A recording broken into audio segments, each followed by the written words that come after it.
بسم الله الرحمن الرحیم. نام آزمایش: انجماد سریع آب، گاز فندک در نقش یک جادوگر.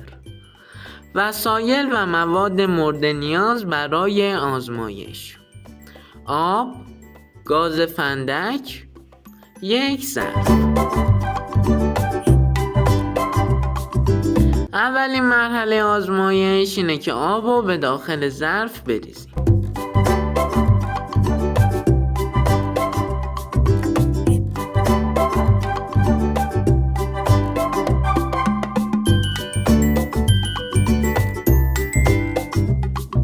سپس گاز فندک رو برمی‌داریم و به صورت وارونه بر روی ظرف میذاریم.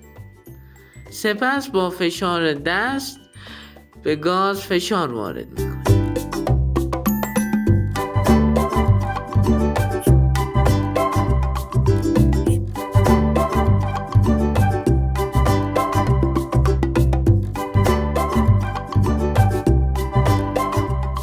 همونطوری که میبینید آب داره کم کم شروع به یخ زدن میکنه.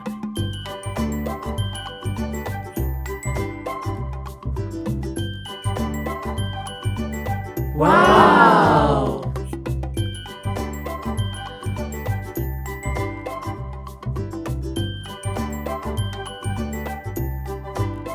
این آزمایش به ما نشون داد که چطوری تغییرات دما میتونه روی مواد اطراف ما تأثیر بذاره.